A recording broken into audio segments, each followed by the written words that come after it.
स्वागत है आप सभी का। आज के इस व्याख्यान में हम सभी लोग अष्टाध्यायी काशिका वृत्ति के साथ पढ़ रहे हैं। कल हमने अंतिम जो माहेश्वर सूत्र है उसको हल सूत्र को पढ़ा था। अंतिम माहेश्वर सूत्र हल सूत्र में हमने जाना था कि हल में जो हकार है वह हकार केवल उच्चारण के लिए है। हकार एक वर्ण है, पुनरुक्त है। उसके अतिरिक्त जो वर्ण है, जो ला है, उसके अतिरिक्त उस ला के साथ प्रत्याहार बनते हैं कुल मिलाकर 6। अल, हल, वल, रल, झल, शल, ये 6 प्रत्याहार बनते हैं। बातें जानी थी। प्रारंभ से एक बार संक्षिप्त में हम पुनरावृत्ति करा देते हैं आप लोगों के लिए। प्रारंभ में कहा था अथ शब्दानुशासनम, अब शब्दों का अनुशासन प्रारंभ होगा। किन शब्दों का अनुशासन होगा तो कहेंगे लौकिक और वैदिक दोनों प्रकार के शब्दों का अनुशासन होगा। लौकिका नाम वैदिका नाम से ये बात कही थी।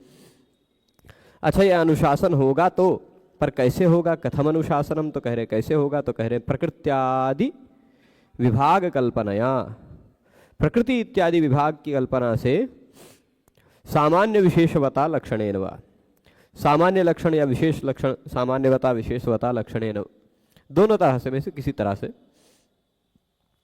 ये करेंगे। मतलब पहले प्रकृति प्रत्यय इत्यादि विभाग करेंगे। ये शब्द है, उसमें ये प्रकृति है, ये प्रत्यय है, ये बताएंगे। साथ ही साथ क्या बताएंगे कि कुछ नियम बनाएंगे सामान्य नियम, कुछ नियम बनाएंगे विशेष नियम। ठीक है। अब किमर्थो वर्णानाम उपदेश, ठीक है भाई, आप शब्दों का अनुशासन करेंगे तो शब्दों के अनुशासन में वर्णों का उपदेश क्यों कर रहे हैं? अ, इ, उण, ऋ इत्यादि में तो उत्तर दिए थे प्रत्याहार के लिए। प्रत्याहार बनाएंगे वर्णों का उपदेश कर करके, संक्षिप्त में प्रत्याहार बनाएंगे और प्रत्याहार लाघव के द्वारा संक्षेप में कम से कम वर्णों में, कम से कम शब्दों में शास्त्र की प्रवृत्ति कराने के लिए। ठीक है। प्रत्याहार उसीलिए होते हैं जहां पर वर्णों को बहुत संक्षेप में कह दिया जाता है। अयूण सूत्र देखा था जिसमें अ, इ, उ इस क्रम से 3 वर्णों का उपदेश किया। अंत में ण को संज्ञक के लिए बनाया। किस लिए? प्रत्याहार बनाने के लिए। कौन सा प्रत्याहार बनाने के लिए? तो कहते हैं एक ही वर्ण के साथ अण का ग्रहण होता है। वर्ण रपरहा इत्यादि सूत्रों में, ढ्रलों पे पूर्व से दीर्घों अण इत्यादि सूत्रों में जो अण कहा गया है वह इसी अयुण के अ से अण तक का ग्रहण है। ठीक है। अब एक बात इसमें बताई गई थी कि ह्रस्वम अवर्णम प्रयोगे संवृतम, ह्रस्व अवर्ण जो है, जो हम बोलते हैं, प्रयोग करते हैं अ अ अ, तो वह संवृत है, मुंह थोड़ा कम खुलता है।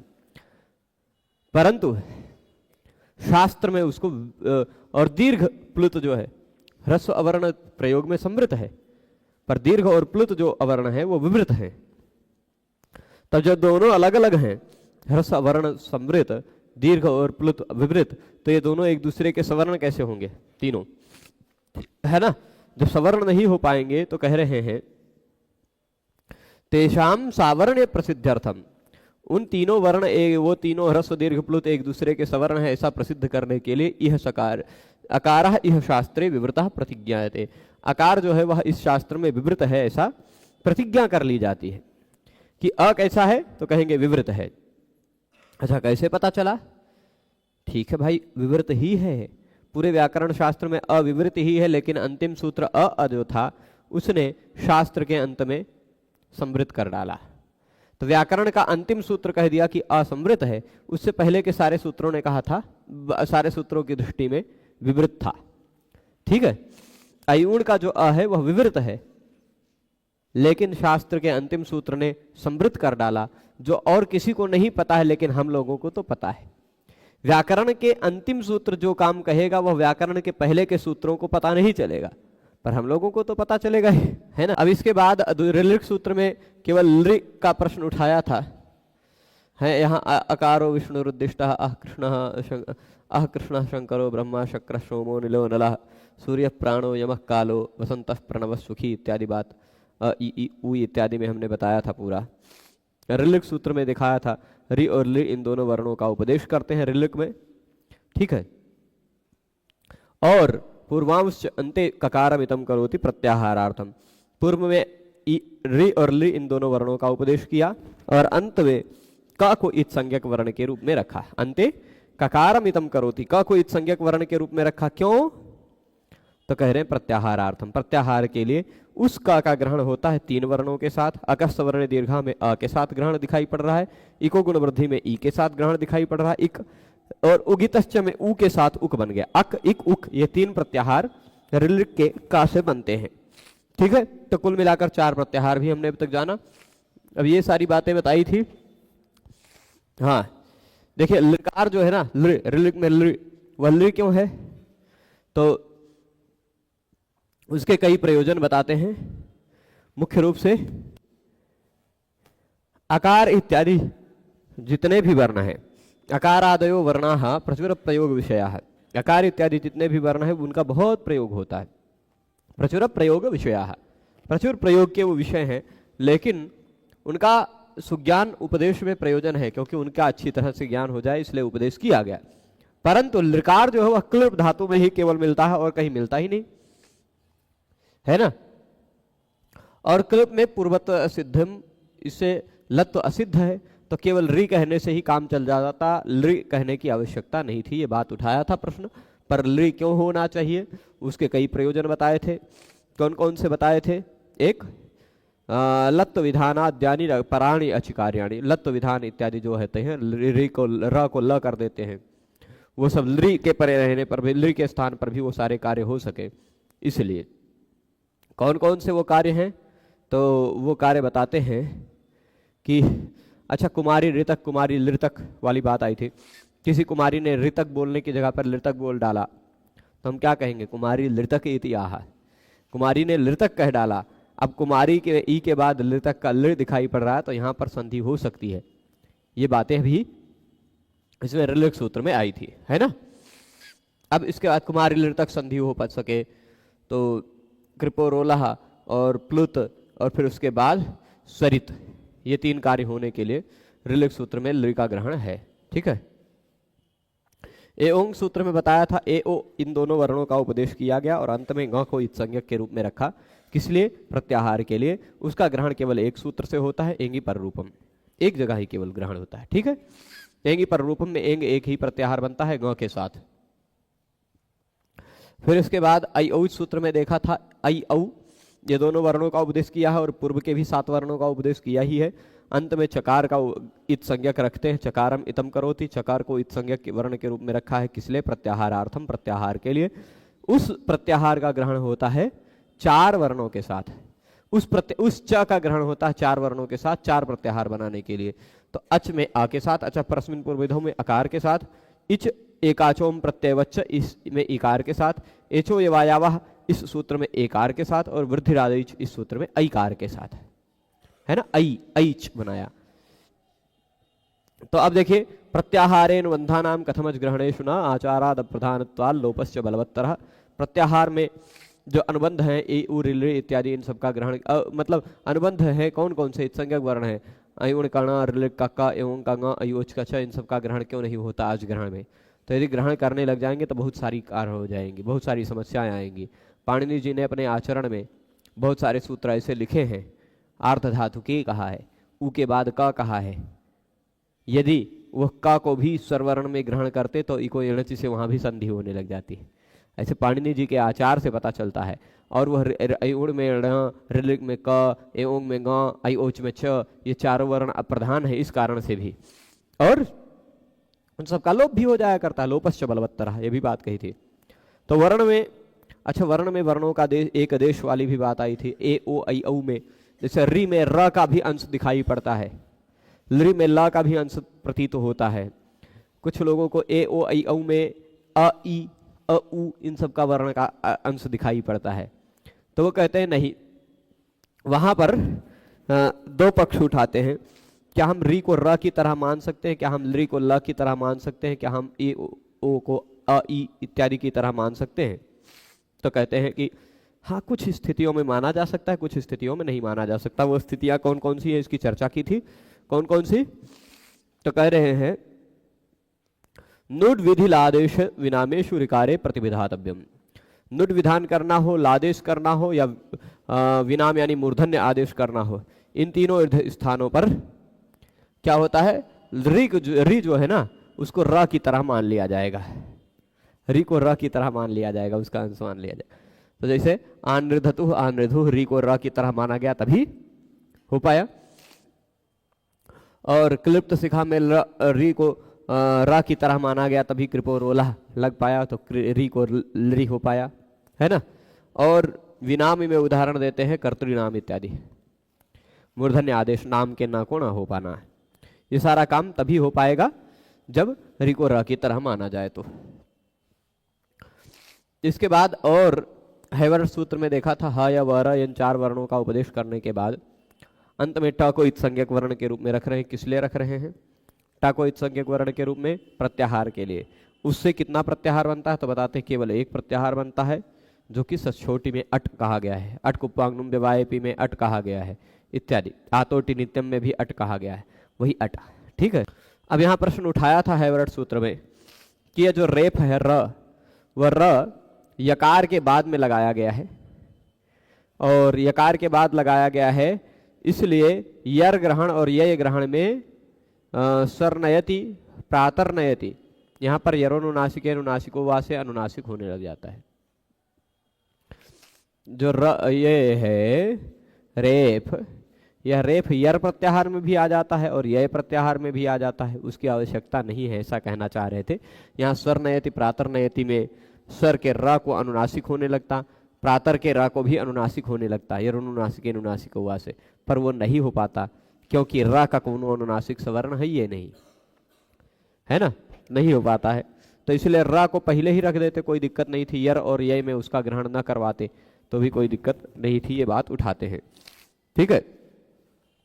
अब इसके बाद आगे कहते हैं मद्र हृद भद्र हृद में र को जो है र उसका दुर्वचन होने लगता है, द्वित्व होने लगता है, चौराभ्याम द्वे नियम से। ठीक है। देखे पहले हो अच, उसके बाद हो र अथवा ह, उसके बाद हो कोई भी यर, तो उसको द्वित्व हो जाता है। अब र जो नीचे रहेगा वो र अगर यर मान लिया जाएगा तो उसको भी द्वित्व होने लग जाएगा, लेकिन नहीं होता है। और कुंडम रथेन वनम रथेन में अनुस्वार को परसवर्ण होने लगता, वह पदांत से नियम से अनुस्वार से परसवर्ण लिखा है पर गलत है। आकृति को पदार्थ मानने पर नहीं, आकृति पदार्थ और समुदाय में लक्ष्य में एक ही जगह लक्षण का प्रवृत्ति होती है। लक्ष्य में यानी उदाहरण में एक ही बार सूत्र की प्रवृत्ति होती है, लक्षण यानी सूत्र। इस दर्शन के अनुसार यरोनुनासिके अनुनासिको वा यहाँ अंतरतमो भवति इत्येवम् एतत् प्रवर्तते। अंतरतम जब कोई मिलेगा तभी तो वह नियम लगेगा, जब अंतरतम कोई नहीं मिलेगा, समान वर्ण कोई नहीं मिलेगा, तो कैसे आप कर लेंगे कोई आदेश। इसलिए समान वर्ण न मिलने के कारण जो नहीं होता है, जो स्थान और गुण दोनों के आधार पर जो समान होते हैं वही समानता देखी जाती है। र जो है वह किसी भी दृष्टि से अनुनासिक का समान नहीं होता, स्थान और गुण दोनों के आधार पर, इसलिए नहीं होगा, कोई दिक्कत नहीं है। नहीं सुदोषा है, ये कह करके इस बात की खंडन की गई। ठीक है। और एक बात यहाँ कहा था अट प्रत्याहार के मध्य में विसर्ग, जिह्वा मूलीय, उपधमानीय, इन तीनों का भी उपदेश करना है। ये तीनों को भी अट प्रत्याहार का ही वर्ण मान लेना है। ठीक है। उरह केण उरह केण उरह पेण उरह पेण, ये तभी सिद्ध हो पाएगा, नहीं तो नहीं हो पाएगा।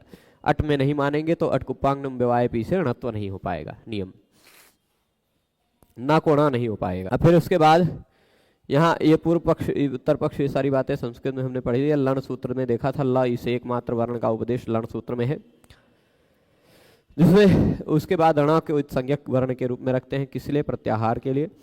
और उसका प्रत्याहार के लिए जिस अणा को कहा गया उसका 3 वर्णों के साथ ग्रहण होता है। अणुदित सवर्ण से चा प्रत्यय में अण के साथ, इणको में इण के साथ, ई के साथ, अ के साथ, ई के साथ, और फिर उसके बाद इको यणची में य के साथ, तो यण प्रत्याहार बना।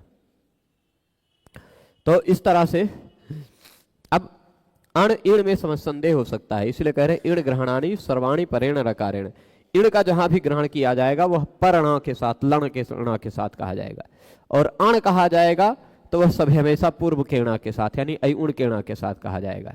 ठीक, अयुण के अणा के साथ, और लण कहां? इण लण के अणा के साथ। ठीक है। अब इसके बाद बता रहे हैं अणुदित सवर्ण से चा प्रत्यय एकमात्र सूत्र है जहां पर इत्येतद एकमेव परेण, ये एकमात्र है जहां पर अणा के साथ अण जाएगा। ठीक है। अब कह रहे हैं कि इस अणुदित सवर्ण से चा प्रत्यय में अण को हम अयुण के अणा से ही ले लेते, अच ग्रहण में ही के लेते। कहते हैं नहीं, क्योंकि अंतस्थ वर्ण जो है यवल ये भी सवर्ण का ग्रहण कराते हैं, तो केवल स्वर वर्ण का ग्रहण, केवल अ ई उ का ग्रहण अण से हम नहीं कर सकते थे। ठीक है। संयंता, संवत्सरः, यल्लोकम इत्यादि नहीं बन पाता है। ठीक है। अब इसके बाद, ठीक है, अब इसके बाद लकारे तो अनुनासिका प्रतिज्ञायते तेन उरणरपरः इत्यत्र।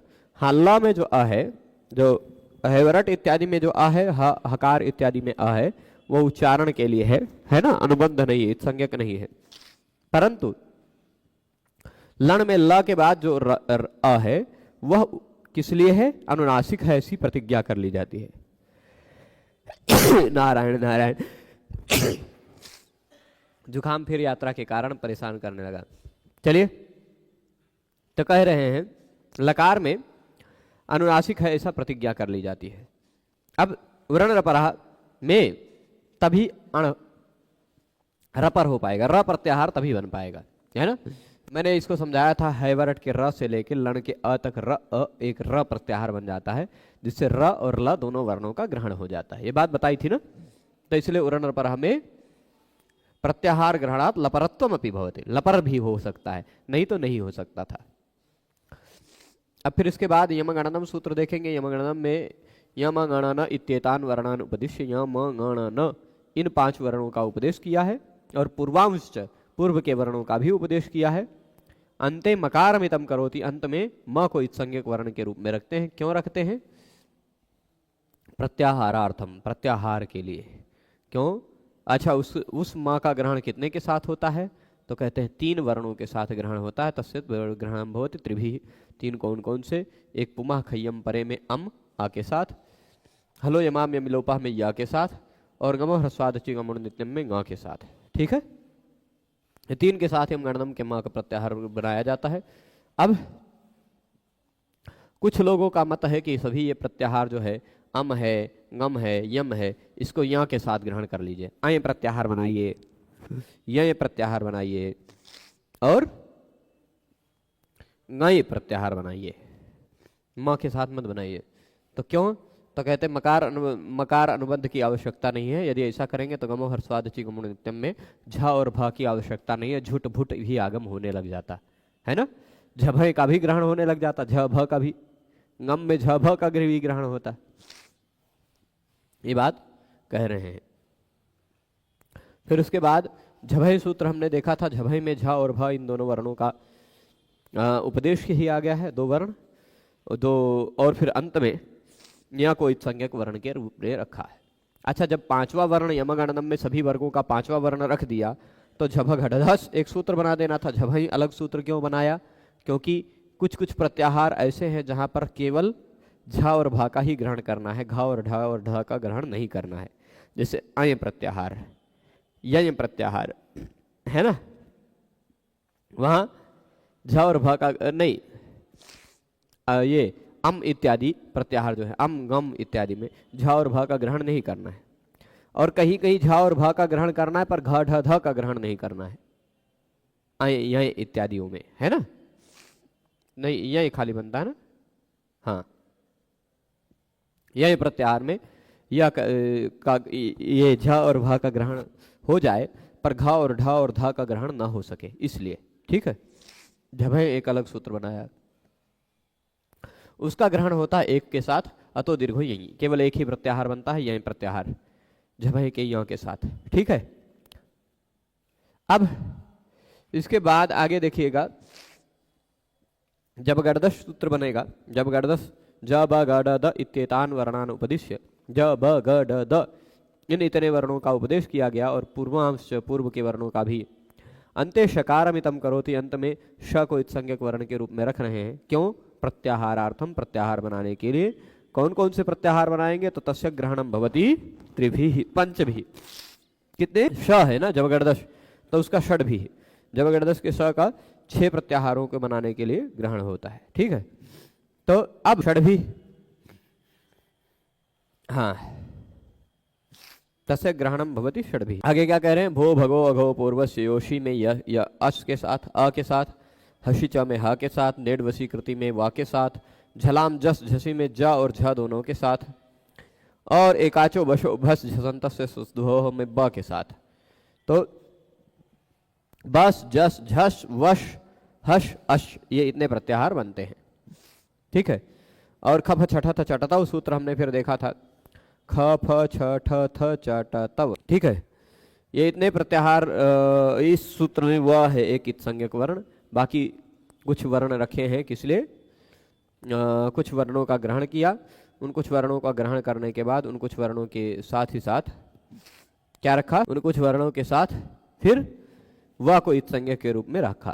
ख फ छ ठ थ च ट त इतने 8 वर्णों का उपदेश करने के बाद अंत में व को इत्संज्ञक के रूप में रखा है। क्यों? प्रत्याहार के लिए उसका एक ही प्रत्याहार बनता है, छव प्रत्याहार, नस छब्बे प्रशांत सूत्र में है, ठीक। तो खभक ग्रहणम उत्तरार्थम, खभक ग्रहण उत्तर के यानी कपय के य के साथ उसका ग्रहण हो सके, इसलिए खभक ग्रहण भी यहाँ कर लिया गया है, ठीक है। तो अब आगे खभक ग्रहणम उत्तरार्थम, खभक ग्रहण जो है वह उत्तरार्ध है, ठीक है। आगे क्या कह रहे हैं, हाँ ये हो गई थी, छव प्रत्याहार बना है। यहाँ कपय अगला सूत्र है अंतिम, जो अंतिम से पहले वाला कपय, शशर हल, शशर और हल ये 2 सूत्र और बचे। हाँ हाँ, क प इन दोनों वर्णों का उपदेश किया और पूर्व के वर्णों का भी उपदेश किया। अंत में या को इत संज्ञक वर्ण के रूप में रख रहे हैं, क्यों? प्रत्याहार के लिए। उसका ग्रहण होता है 4 प्रत्याहार, 4 वर्णों के साथ। अनुस्वारस यही परसवर्ण में अनुस या के साथ, मय उयो वो वा में म के साथ, और झयो होन्य तरस्याम में झय के झ के साथ, और पुमा खय्यम परे में ख के साथ। ये 4 प्रत्याहार इससे बनते हैं कपय के या के साथ। और सशर में देखेंगे तो सश इन 3 वर्णों का उपदेश किया गया है। और रेफ को इत्संज्ञक वर्ण के रूप में रखा गया। रेफ को क्यों रखा गया?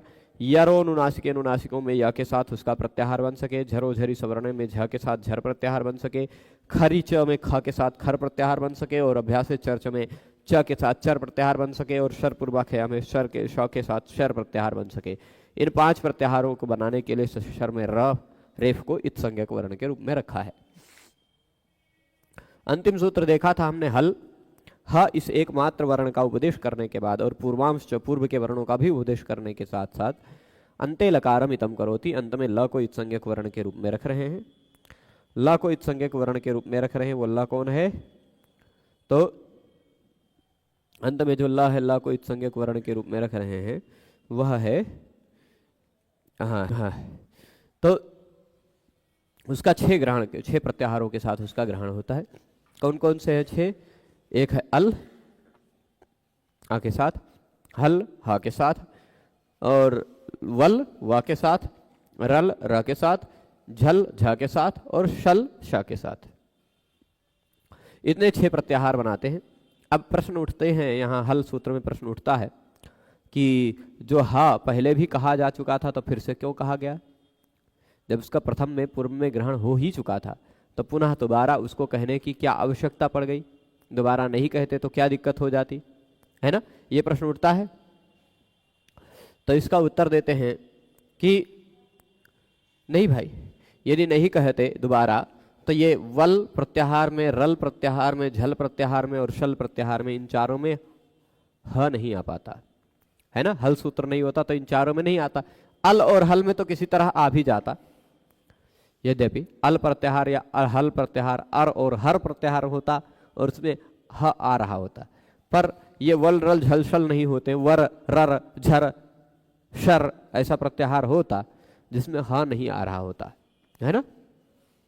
तो ह ग्रहण करने के लिए ये दोबारा ह कहा गया, और उससे ये 4 उदाहरण सिद्ध होते हैं।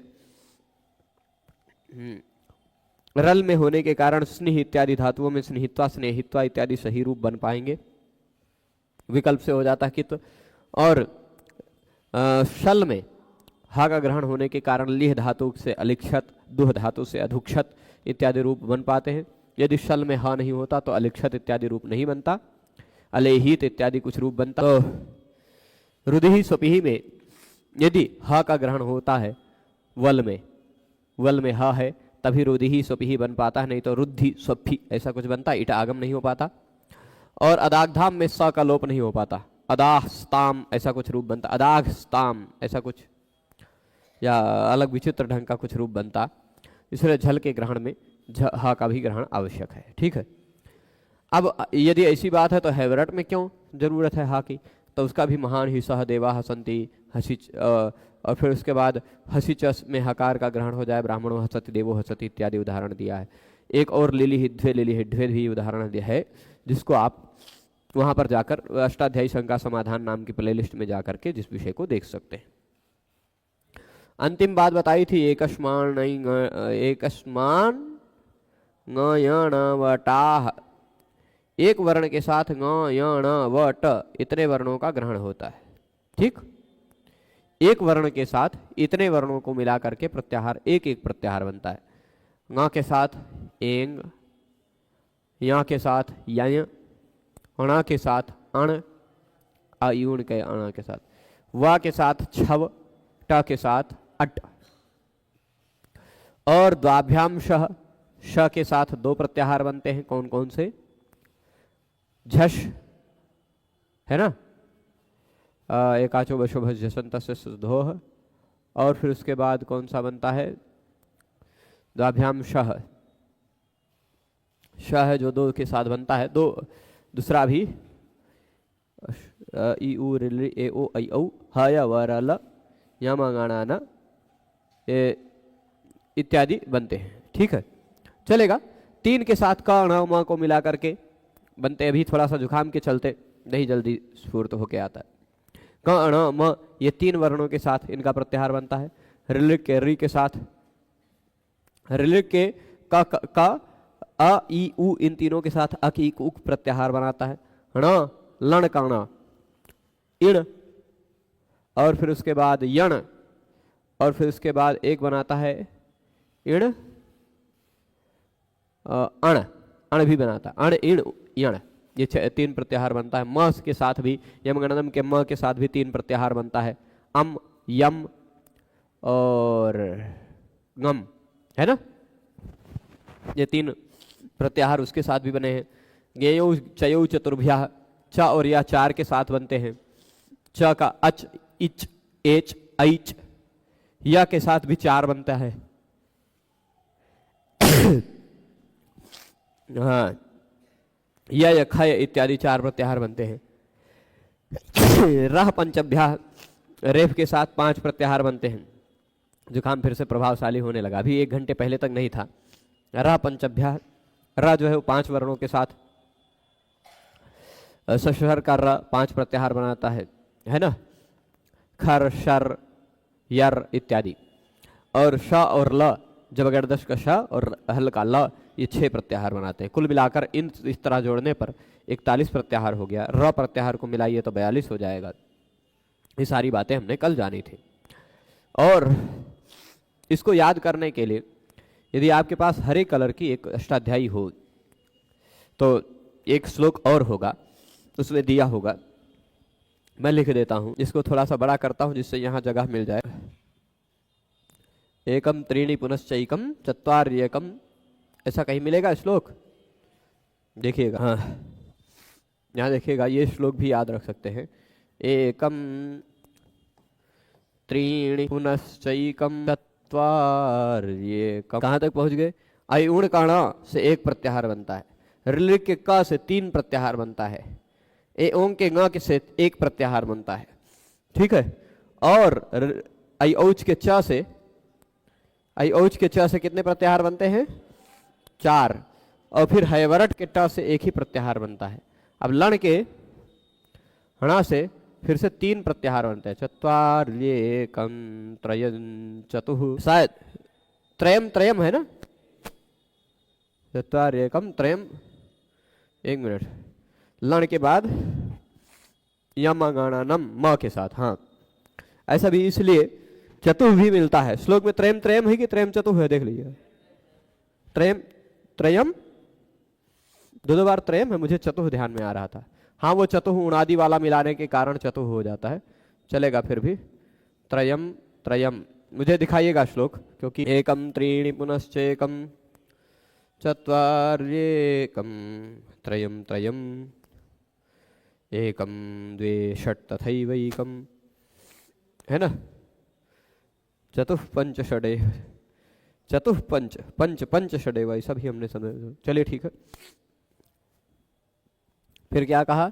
एकम द्वे षट् तथैवैकम, एकम द्वे षट् तथैवैकं पंच पंच पंच षडेव नहीं, चतुः पंच षडेव दो, ऐसा लिखा होगा, है ना, चतुः पंच षडेव च। चलिए, चतुः पंच षडेव च, ये श्लोक है।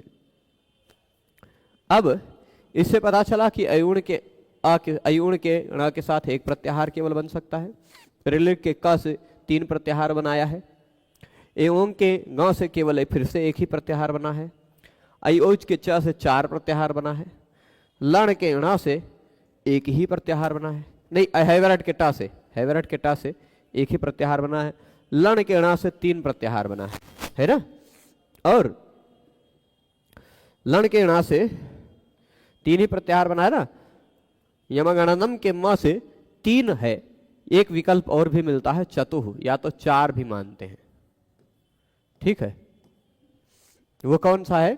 यमंताड, एक ऐसा यम प्रत्याहार है जो यहां इस लिस्ट में आया नहीं है, ये वाला प्रत्याहार, ठीक है, यम प्रत्याहार। तो अच्छा, पाणिनीय शिक्षा में भी इस यम प्रत्याहार का कुछ लोगों के मत में ग्रहण है। यमोनुनासिका नहरो नादिनो हजशा स्मृतः ईशन्नादायणश्च श्वासिनस्तु खफादयः, ऐसा जहाँ बाह्य प्रयत्नों का निरूपण पाणिनीय शिक्षा में है, वहाँ कुछ लोगों के अनुसार अम कहा है, कुछ लोगों के अनुसार यम कहा है। तो वह यम प्रत्याहार भी एक यमगणनम के म के साथ बनता है, पर पाणिनि जी ने अपने मूल सूत्रों में उसका ग्रहण नहीं किया है, मूल सूत्रों में 3 ही है, ठीक है। अथवा इसीलिए श्लोक मुझे ये जो कारिका करह मुझे मैंने याद किया था उसमें चतुः है, ठीक है। चलिए, यमगणनम झभय के यहाँ के साथ एक ही प्रत्याहार, घढ़धश के श के साथ 2, ठीक है। तो घढ़धश के श के साथ 2, फिर जबगढ़दश श के साथ 6, फिर खफ जबगढ़दश खफ झठदश चटतव के व के साथ एक ही प्रत्याहार, कपय के य के साथ 4, और शशर के र के साथ 5, और फिर उसके बाद हल के ल के साथ 6। ये कुल मिलाकर प्रत्याहार बनते हैं। ये श्लोक भी आप याद करके जान सकते हैं, है ना। तो कुल मिलाकर गिनेगा, 1 3 हो गया 4, फिर 1 5, 4 9, 1 10, 3 13, 3 16, है ना, 1 17, 2 19, 6 25, 1 26, 4 30, 5 35 और 6 41, कुल 41 हुआ। इसको भी यदि चतुः माना जाए तो 42, और फिर इसके बाद यदि इसमें र एक और प्रत्याहार जोड़ा जाए, र प्रत्याहार, तो 43, ठीक है। ये बातें हो गई। अब इसके इतनी बातों को हमने जाना है, कुल मिलाकर 14 माहेश्वर सूत्रों को जाना। 14 माहेश्वर सूत्रों में कितने वर्ण हैं? कुल मिलाकर कितने वर्ण अभी तक आपने जाने? कितने वर्ण है 14 माहेश्वर सूत्रों में कुल मिलाकर? तो कुल मिलाकर के वर्ण हैं 43, लेकिन इसमें ह 2 बार है, तो एक बार घटा दिया जाए तो कुल हो जाएंगे वर्ण 42, ठीक है। ये संस्कृत की मूल वर्णमाला में कुल वर्ण 42 है, जिनमें से हैं 9 स्वर वर्ण, ठीक, 9 स्वर वर्ण है, और बाकी बचे 33 व्यंजन वर्ण है, ठीक है। तो ये बातें महत्वपूर्ण हमें जानी। कुल मिलाकर इत संज्ञक वर्ण कितने हैं व्याकरण में? तो कुल मिलाकर इत संज्ञक वर्ण इन 14 माहेश्वर सूत्रों में 15 है ना, 15 इत संज्ञक वर्ण है, 14 सूत्रों के अंतिम अक्षर और लण का अ, ठीक है। तो ये कुछ महत्वपूर्ण तथ्य हमने जाने इस माहेश्वर सूत्र के बारे में। 14 हैं। अब हाँ, ये बातें हो गई थी। अब काशिका वृत्ति में प्रथम अध्याय में प्रथम पाद यहाँ से शुरू होगा, जहाँ पर हम लोग वृद्धिरादैच सूत्र पढ़ेंगे, और वृद्धिरादैच सूत्र में क्या क्या कार्य हो सकता है, वृद्धिरादैच सूत्र क्या कहता है, आप लोगों को ये समझने में आएगा। कल से मूल रूप से जो व्याकरण के सूत्र हैं वह शुरू होंगे, ठीक है। अच्छा, एक सूचना थी, मैंने आप लोगों को आज के दिन का तक का मौका दिया था कि जिन लोगों को पुरस्कार के रूप में अष्टाध्यायी काशिका वृत्ति सहित पुस्तक 3 भागों वाली पुस्तक चाहिए, वो लोग 100 सूत्र कम से कम और उससे ज़्यादा याद कर ले तो बहुत अच्छी बात है। तो वो जिन लोगों ने, मेरे पास लगभग 38 लोगों ने नाम लिखाया था 3 दिनों में मिला करके, जितने भी लोग याद कर लिए हैं, आज अभी श्रीमद् वाल्मीकि रामायण के व्याख्यान के बाद जितने लोग याद किए हैं उतने लोग सुना लीजिएगा, है ना। तो मुझे लगेगा, मैं नाम यहाँ लिखा हूँ, उन लोगों को पुस्तक का ऑर्डर कर दिया गया है, पुस्तक आ जाएगी तो मिल जाएगी, ठीक है। पर पुस्तक दिल्ली से आएगी तो समय लगेगा, पर मिल जाएगी पुरस्कार के रूप में। चलिए, तो हाँ, अब वृद्धिरादेय सूत्र जो है इसको हम लोग कल पढ़ेंगे, ठीक है। आज इस व्याख्यान को यहीं रोकते हैं। सभी लोग जुड़े रहे उसके लिए बहुत बहुत धन्यवाद। नमो नमः।